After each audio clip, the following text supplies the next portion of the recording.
Material train and track machines के इस video में मटेरियल ट्रेन के वर्किंग के संबंध में विस्तार से बताया गया है। नंबर 1, सामग्री गाड़ी के साथ कार्य करने वाले कर्मचारियों को चेतावनी।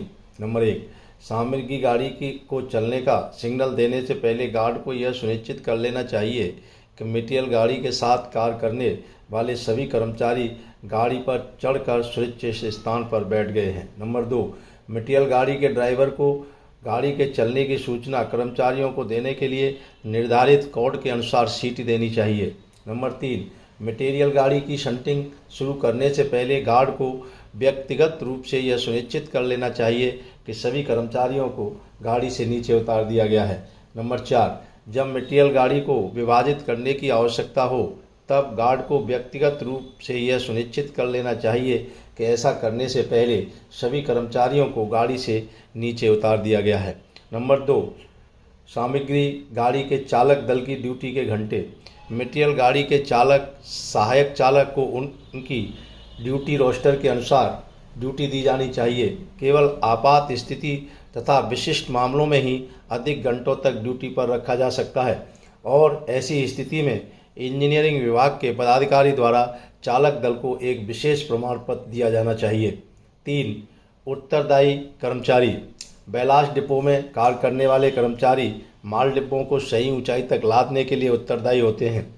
4, संचालन फेरा वर्किंग ट्रिप्स। नंबर 1, मटेरियल गाड़ी का गार्ड तथा इंजीनियरिंग प्रभारी पदाधिकारी सहायक मंडल अभियंता द्वारा जारी किए अनुदेशों के अनुसार गाड़ी के संचालन करने के लिए उत्तरदायी होते हैं। नंबर 2, जेई या एसएसई रेल पथ को गाड़ी के पीछे ट्रैक के निरीक्षण तथा क्लीयरेंस का प्रबंध कर लेना चाहिए। नंबर 3, किन्हीं दो स्टेशनों के बीच एक या अधिक माल डिब्बों को खाली करने को एक वर्किंग ट्रिप कहते हैं। यदि स्टेशनों के बीच कोई भी डिब्बा खाली न करने के फेरे को रनिंग ट्रिप कहते हैं। वर्किंग ट्रिप पर जाने से पहले जेई एसएसई रेल पथ द्वारा गाड़ी के गार्ड को एक मेमो दिया जाएगा जिसमें डिब्बों को उतारने के स्थान का किलोमीटर तथा उतारे जाने वाली मात्रा का विवरण होगा। 3,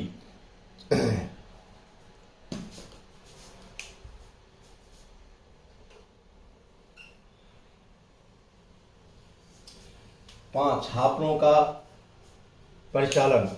हापरों के वाल्वों को निर्धारित अनुदेशों के अनुसार गार्ड तथा इंजीनियरिंग प्रभारी पदाधिकारी के पर्यवेक्षण में परिचालित करना चाहिए। जहां तक संभव हो सके एक बार में एक हॉपर पैदल चाल पर खाली करना चाहिए। प्रभारी पदाधिकारी को डिब्बों के बगल में चलते हुए श्रमिकों को आवश्यक निर्देश देते रहना चाहिए कि हापरों के वाल्वों को कब खोलना है तथा कब बंद करना है। गिट्टी को गिरते समय गाड़ी को रोकना नहीं चाहिए। गाड़ी को रोककर श्रमिकों को उतारना तथा अन्य हॉपरों पर चढ़ाना चाहिए। नंबर 6, मटेरियल का उतारना तथा दैनिक रिपोर्ट। नंबर 1, मटेरियल गाड़ी को मंडल अभियंता अथवा सहायक मंडल अभियंता द्वारा स्वीकृत कार्यक्रम के अनुसार कार्यस्थल पर पहुंचाया जाना चाहिए। नंबर 2, गार्ड इंजीनियरिंग प्रभारी पदाधिकारी को स्वीकृत कार्यक्रम का पालन करना चाहिए तथा दैनिक रिपोर्ट संबंधित जेई एसएसई के माध्यम से सहायक मंडल अभियंता को भेजना चाहिए। यदि डिब्बों को लादने तथा उतारने के लिए ठेकेदार के मजदूरों को लगाया गया है तो दैनिक रिपोर्ट में वास्तव में लगाए गए मजदूरों की संख्या, कार्य का स्वरूप तथा माल का स्पष्ट वर्णन करना चाहिए। गार्ड इंजीनियरिंग पदाधिकारी को मास्टर रोल रखना चाहिए। यदि कार्य विभागीय श्रमिकों द्वारा किया जाता है तो संबंधित जेई को जांच करके मास्टर रोल पर इनिशियल करना चाहिए। 3, फुटकल लोडिंग के समय वास्तव में लादे गए वजन तथा सामान की संख्या का वर्णन दैनिक रिपोर्ट में देना चाहिए। नंबर 4, गार्ड या इंजीनियरिंग प्रभारी पदाधिकारी को दैनिक रिपोर्ट पर्याप्त संख्या में तैयार करके संबंधित अधिकारियों को समय से भेज देना चाहिए।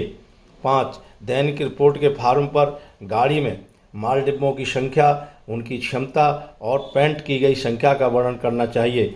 इंजीनियरिंग कार्य के अतिरिक्त रोकने के ब्यौरे देना चाहिए। 6, दैनिक रिपोर्ट सहायक मंडल अभियंता को भेजने से पहले यदि आवश्यक हो तो जेई एसएसई रेलपथ को संबंधित टिप्पणी जोड़ देनी चाहिए।